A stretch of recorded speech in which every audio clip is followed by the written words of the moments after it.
Bienvenidos a un nuevo programa de Estado de SATS. Hoy para analizar un tema que está por todas partes, en la prensa, en la televisión, en la radio. Se habla como la gran solución después de más de 60 años de experimentos, como dicen acá.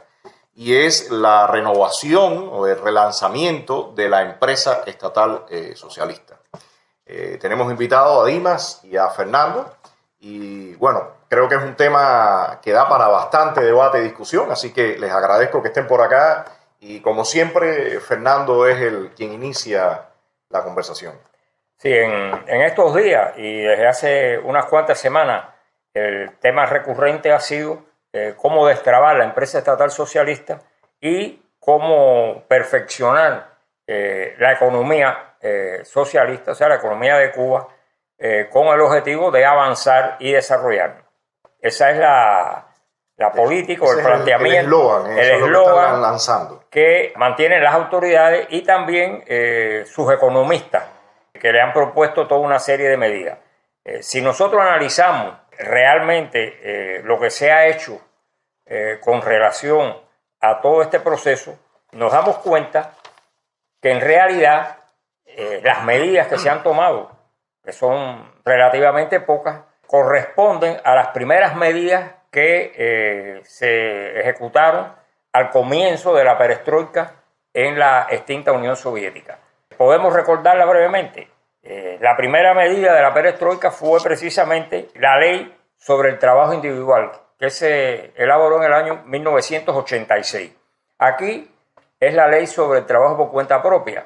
En aquel momento, en la extinta Unión Soviética se hablaba de 30 oficios, pero bueno, eran oficios dedicados a actividades productivas. En el caso nuestro fueron 100 y pico, pero en realidad eran de servicio. O sea, ninguno tenía una función productiva. La más cercana pudiera ser la relacionada con las construcciones, pero eran reparaciones y mantenimiento de construcciones, no era ejecución de nuevas obras. La segunda medida fueron la creación de las cooperativas agrícolas, que también corresponde al año 86, e inmediatamente se dieron cuenta de que había que crear otras cooperativas y crearon las cooperativas que producían bienes de consumo. En el caso nuestro es lo que le llaman las cooperativas no agropecuarias, que por cierto llevan meses congeladas, no se han creado nuevas cooperativas y no se habla absolutamente nada de que se vayan a retomar. Parece que eso se ha dejado. Sí, hay que recordar que cada cooperativa es aprobada por el Consejo de Ministros, ¿no? Es aprobada por el Consejo. Y que a diferencia de estas cooperativas que se planteaban en la perestroika, que eran autónomas, podían importar y exportar, tenían libertad de mercado, estas de aquí son estatales totalmente. Aunque se llaman cooperativas, en realidad hasta el presidente lo tiene que ratificar y poner el gobierno.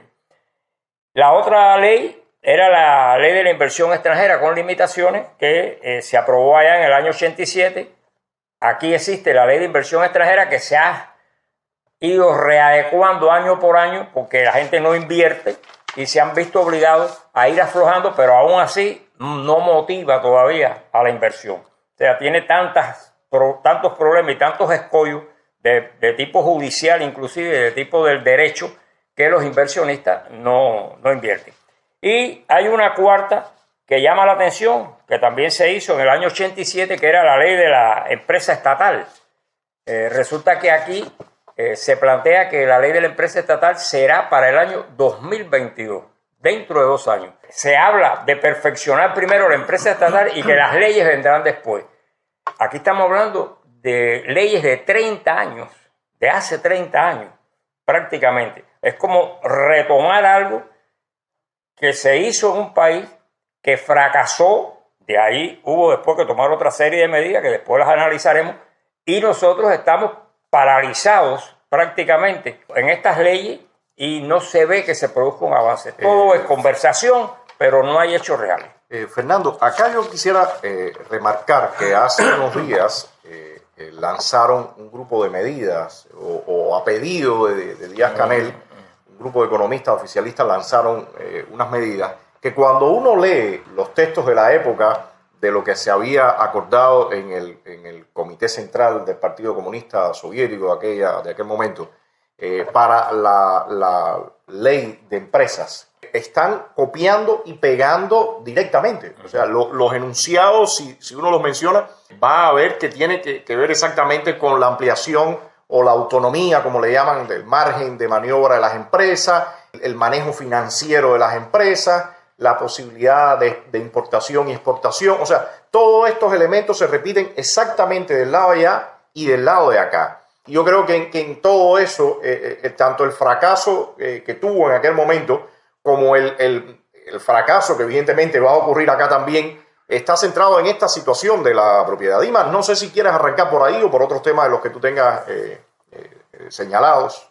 Podía empezar reconociendo, un reconocimiento crítico, que la Unión Soviética en los años 30, previos a la Segunda Guerra Mundial y dentro de la Segunda Guerra Mundial, el hecho de haber tenido el monopolio de todo, de la propiedad, de la economía, etcétera, le permitió enfrentar la fuerza de los ejércitos estos alemanes, y esas cosas dan resultado primero cuando hay un pueblo todavía que de una u otra forma está tributando a ese modelo, y cuando las condiciones internas te lo permitían. Por eso fue que pudieron desmontar fábricas increíblemente de un lugar y ponerlas en otro. O sea, ahí hubo sin duda una eficiencia. Ahora, una vez que tú sales de una situación de esa que es momentánea, que es crítica, para allá, para el desarrollo permanente, ahí no lograron el problema del control de la economía, de la propiedad estatal, del monopolio de la información, de la comunicación, del pensamiento de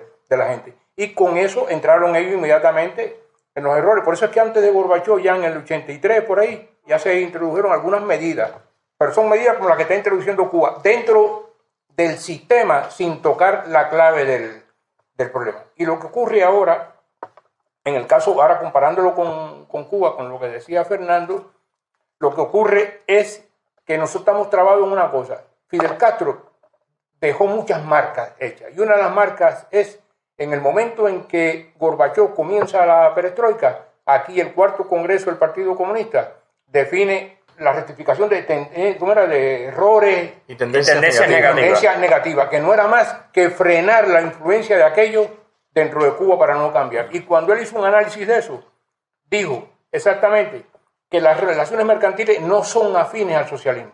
Por lo tanto, el error de la Unión Soviética fue meterse en las relaciones mercantiles. Sin embargo, el secretario general del Partido Comunista de Vietnam, que ha tenido un resultado desde el punto de vista económico, planteó aquí en el aula magna de la universidad, delante de Díaz-Canel, que la economía de mercado es un resultado de la cultura de la humanidad y que usted la puede emplear para uno u otro sistema, pero lo que no la puede es obviar, porque esa es la que produce y la que le permitió a Vietnam el cambio. O sea, la economía de mercado es la que hay que aplicar. Y es verdad, yo estoy de acuerdo con que puede haber algunos controles sobre ella para que haya una redistribución justa, o justa no, que no haya extremos polos de pobreza y de riqueza, pero tiene que ser con la economía de mercado. Lo otro es distribuir pobreza. Bueno, yo quería puntualizar lo siguiente. Los éxitos de los años 30 fue precisamente por una economía de guerra. Eso. Que no se aplica en tiempo de paz. Eso. La economía de guerra responde a ese momento, y eso lo aplicaron Inglaterra, lo aplicó Francia, Estados Unidos, era economía de guerra. Terminó la guerra, se pasa a una economía normal, que es la que funciona, porque uno puede llevar un país siempre con economía de guerra, eso sería un absurdo.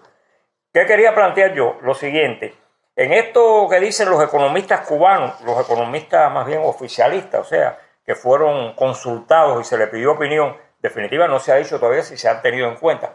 La respuesta del presidente fue: vamos a estudiarla y vamos a analizarla. O sea, aquí disponemos de mucho tiempo para el estudio y el análisis de los problemas. Como decía Antonio, hay una realidad. Bueno, aquí se plantean hechos que tienen que ver con la propiedad. La empresa debe tener un patrimonio propio para poder ser empresa. No puede que el patrimonio sea del Estado y que la responsabilidad sea entonces de la empresa. Tiene que tener patrimonio propio, tiene que ser dueña de edificios, de maquinaria, etcétera, para poder producir. En segundo lugar, aquí hay un problema crítico. No está definido el sistema empresarial cubano. Se están haciendo experimentos, pero nadie ha definido cuál va a ser el sistema empresarial cubano. Eso viene desde hace rato. Empezó el experimento en las Fuerzas Armadas por el sistema empresarial, con Gaesa cuando empezó. Eso se ha ido traspolando y trasladando a la economía, pero todavía el sistema empresarial está en estudio todavía. Si usted no tiene establecido cuál es el sistema empresarial siquiera, aunque sea estatal, ¿sobre qué base usted trabaja? El otro elemento importante también y que yo creo que juega mucho y ahora se habla bastante, y en la reunión que hubo de análisis del trabajo del Ministerio de Economía y Planificación de este año, el lunes, es la planificación estatal. Se dijo que la planificación del año 2020 iba a ser de abajo hacia arriba, no de arriba hacia abajo. Hasta ahora no se ha visto. Lo único que se ha hecho es que le han bajado planes a las empresas para que las empresas las analicen. Nosotros sabemos que los obreros en las empresas no analizan ningún plan. No, ni siquiera tienen la capacidad de no poder tienen capacidad. Eso es formal, eso es un formalismo. Y entonces, inclusive, el mismo ministro de Economía y Planificación decía, hasta ahora lo que hemos hecho es hacer asignaciones materiales. Eso es lo que es. El plan es ese, yo te asigno tales y tales recursos, sobre eso trabaja. Eso no es una planificación. Y el otro aspecto que se maneja y que es importante son dos. Se mantiene la centralización total, porque ahora se crearon las organizaciones superiores de dirección de la empresa, empresarial. Pero bueno, eso no son más que ministerios entre ministerios. O sea, el ministerio no dirige la empresa, ahora la dirige la OSDE, que no es más que un mini ministerio. O sea, se multiplican los controles. Y en segundo lugar, siempre la empresa necesita de la autorización superior para hacer cualquier cosa. Inclusive, uno de los planteamientos, ¿cuál es? Cumplir el plan. Bueno, correcto, yo cumplo el plan. Y yo obtengo utilidades. Yo puedo distribuir las utilidades. Yo puedo emplear las utilidades en desarrollo. Hay un punto, Fernando, sí, después déjame acotar algo acá. Aquí hay un punto que a mí me parece fundamental también. Todo esto que se está hablando como si fuera en un laboratorio, realmente se está desarrollando en un escenario que está evolucionando con tremenda celeridad.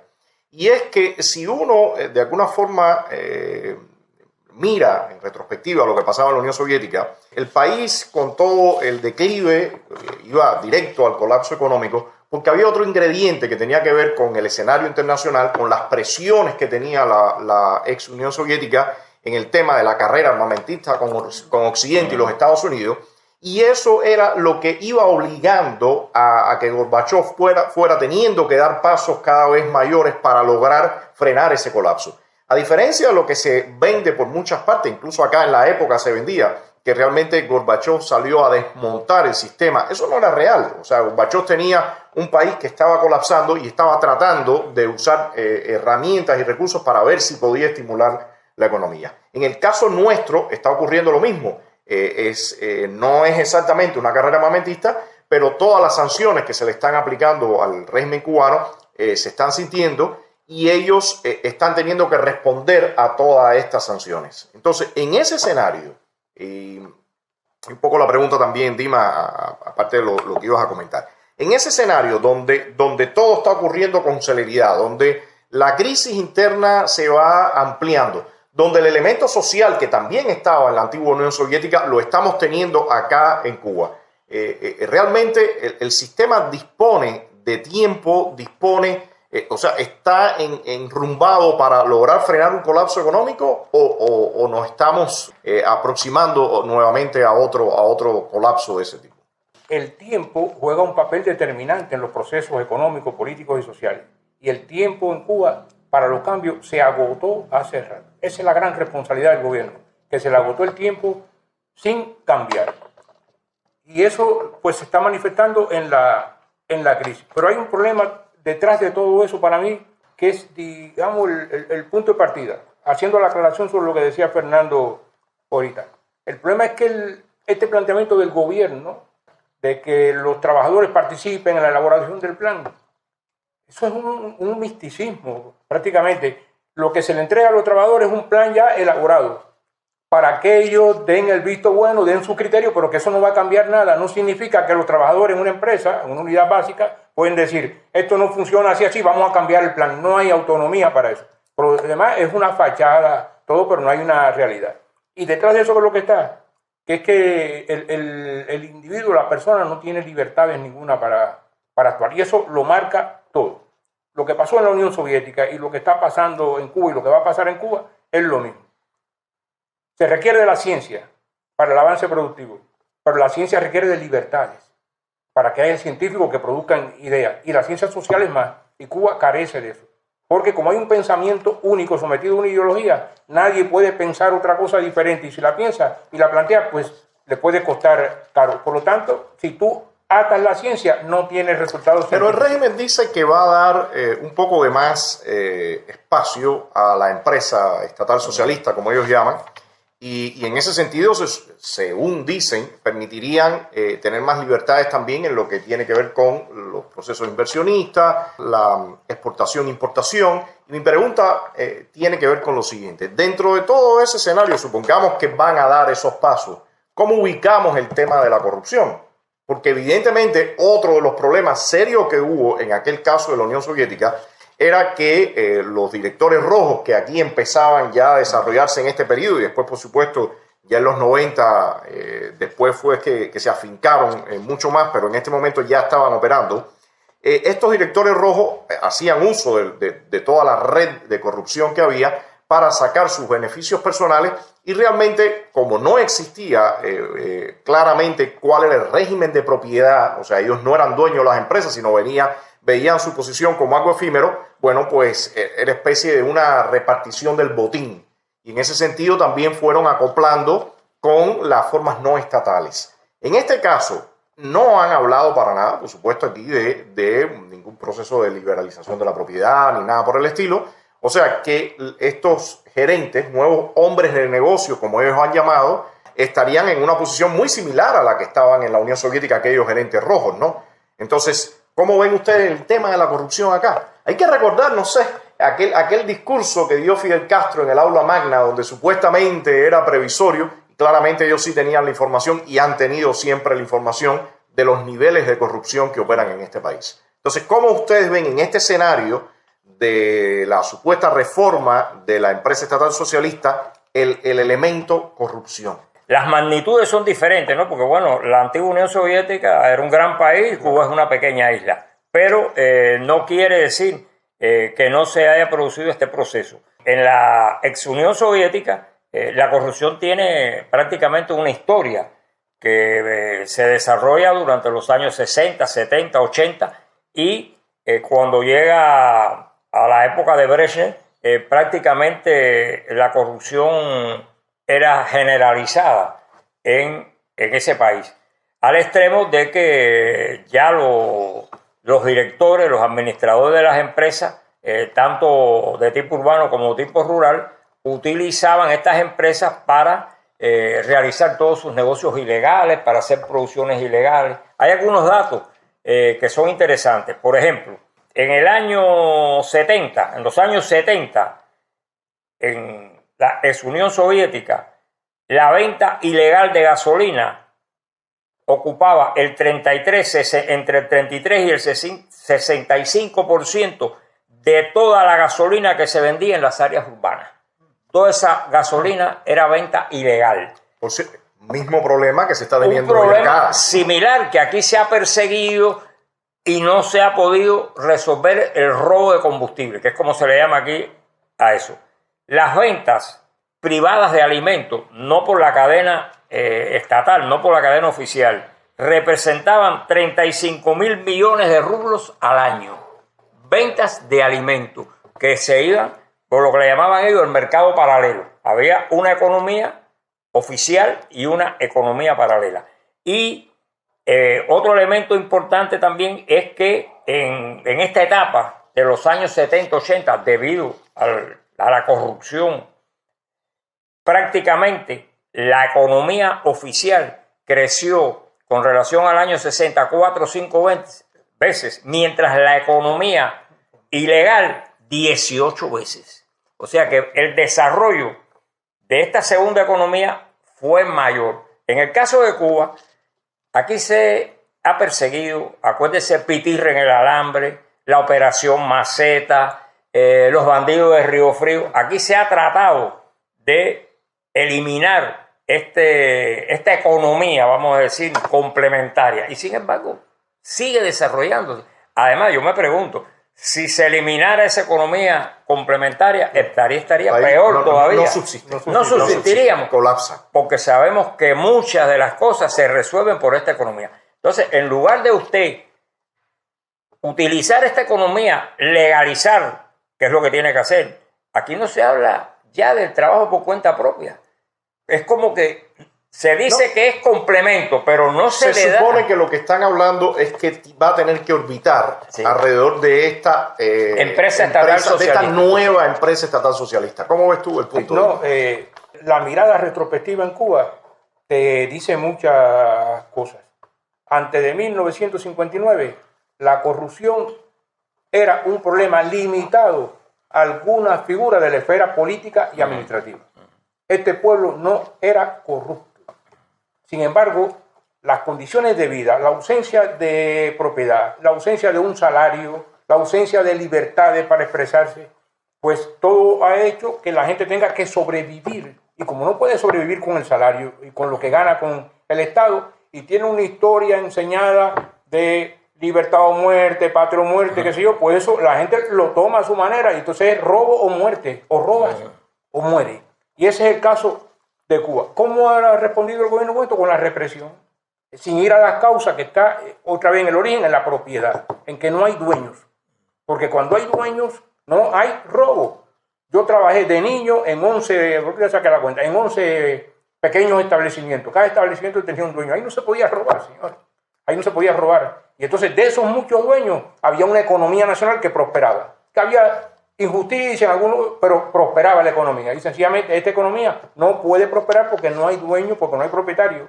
Lo repito porque esto es un problema básico y esencial que el gobierno quiere eludir y no se puede eludir. Hay un hecho y es el siguiente, y eso sí se puede afirmar y por la experiencia cubana. La empresa privada en Cuba nunca fue corrupta. No fue corrupta. ¿Por qué? En primer lugar, porque sus empleados no podían ser corruptos. Porque si eras corrupto te expulsaban y no podías ser empleado. Y la gente cuidaba su puesto de trabajo. Entonces, aquí la corrupción, ¿dónde se producía? En el plano político, fundamentalmente. Yo trabajé en diferentes lugares igual. Y la empresa, yo defendía los intereses de esa empresa. A mí no se me ocurría llevarme nada de esa empresa. Yo consideraba que eso no era correcto. Hay un punto, entonces, hay un punto acá que también traigo de lo que ocurrió en la antigua Unión Soviética y en otros países del campo comunista, pero bueno, hoy estamos enfocándonos principalmente en la Unión Soviética. Y era lo relacionado con los bancos, los préstamos blandos, o sea, todo esto que esos famosos directores rojos fueron usando a su favor y para su uso personal y que realmente constituyeron pilares de la corrupción de esa época. En estos días, veíamos ahora con la nueva asignación de Marrero como primer ministro, que ahora él siendo un hombre de Gaesa pasa a ser la bisagra ya del control, no solamente del Banco Financiero Internacional, que tenía Gaesa ya, sino ahora del Banco Central de Cuba. O sea, el Banco Central de Cuba ahora es controlado por lo que es el Consejo de Ministros, Marrero como primer ministro, y bueno, el Banco Financiero ya estaba por Gaesa, o sea que todo el sistema bancario ahora está bajo la supervisión de Gaesa. Veíamos en estos días, de hecho hoy mismo sale en el periódico El Nuevo Herald, una investigación que se destapa y empiezan a salir más números y se abre la posibilidad de ampliarla con el tema de la corrupción en Venezuela, sobre todo los manejos cambiarios, los distintos tipos cambiarios y los manejos que se han hecho para sacar grandes beneficios personales, miles de millones de dólares. En este caso, en el caso cubano, también sabemos que se manejan distintos tipos cambiarios. La empresa estatal socialista, como llaman, tienen un tipo de cambio de un peso cubano por un dólar. En la calle el tipo cambiario es 24-1. En algunas cooperativas ha sido de 10-1. O sea, ¿cómo ven ustedes también ahora en este escenario que se supone que esa empresa estatal socialista renovada o nueva va a tener más posibilidades del intercambio con el exterior? Y ojo, tampoco han dicho qué va a pasar con esa llamada cuenta única que en el Banco Central controla todo lo que es la entrada y flujo de dólares. O sea, ¿cómo ven ustedes todo esto? Porque aquí hay un tema que ellos ni siquiera han ha hablado abiertamente, no han definido, pero que evidentemente la mesa está servida para que la corrupción se dispare con esos manejos de esos recursos, ¿no? Para que se multiplique, sí. Para que se siga Porque además, multiplicando. las bases están echadas. Cuando 3 o 4 generaciones han tenido que vivir al margen de la ley para sobrevivir, y eso se convierte en una cultura. Y si tú cambias la base económica sobre esa cultura, es que tú vas a hacer este cambio de los bancos. Ya tú sabes que de entrada eso es más corrupción, sencillamente por el monopolio del Estado, porque no hay transparencia, que es lo que en la Unión Soviética se llamó la glasnost, y a partir de que se abrió la información y el debate público, lo que salió fue mucho porque hubo un análisis crítico del pasado. Aquí no hay ninguna transparencia con eso. Y por ejemplo, las empresas, todo el mundo se está quejando aquí ahora del problema de la vivienda, qué sé yo, y la gente se pregunta, ¿y por qué están construyendo tantos hoteles tan grandes? ¿Quién los construye? ¿Dónde sale ese dinero? ¿Cuál es la información de los gastos? ¿De dónde sale ese dinero? ¿Para qué es eso? No hay ninguna transparencia. O sea que el Estado monopólico lo permite. De hecho, lo habíamos mencionado en este programa, la Contraloría no tiene jurisdicción sobre GAESA, que es la empresa encargada de todas esas construcciones. Y los contratos o acuerdos con empresas extranjeras que se ocupan de estas construcciones. Y hay otro fenómeno, ya no se habla otra vez de la unificación monetaria. Es como si el tema no jugara ningún papel. De pronto se concentró todo el trabajo en que hay que hacer la unificación monetaria. Tú no puedes perfeccionar la empresa si tú no unificas la moneda, porque mantienes todos estos tipos cambiarios diferentes. Yo siempre he pensado que es que no puede haber unificación si no hay una producción que respalde eso, un crecimiento del Producto Interno Bruto. Y la economía cubana está en recesión prácticamente, por tanto, no puede unificar. Bueno, el tiempo se ha escapado, se ha ido rapidísimo. No sé si algún comentario final. Yo pienso que aquí lo importante no es seguir haciendo planteamientos de posibles políticas, sino comenzar a aplicar medidas concretas y que se pueda ver qué resultado da. Porque si seguimos estudiando, seguimos experimentando, nos pasaremos la vida experimentando y el tiempo transcurre y la crisis está arriba de nosotros. Y mes que pasa, se incrementa la crisis. Esa es la realidad. Bueno, yo voy cerrando por acá para continuar en el próximo programa. Me parece que hay muchísimos temas y sobre todo la idea va a ser establecer ese paralelismo entre lo que fue ocurriendo en esos años 80, quizás el 90, 91, hasta que se rompe la Confederación en Rusia y las medidas económicas que se fueron llevando en ese momento y después lo que fue consecutivo, ya cuando empieza realmente a liberalizarse más la economía, la propiedad, que para nada estuvo exento de corrupción, tráficos de influencia, o sea, toda una serie de situaciones polémicas que también me parece que es interesante que analicemos para que podamos un poco explorar qué puede ir pasando en Cuba en el futuro. Así que les agradezco y nos vemos en un próximo programa.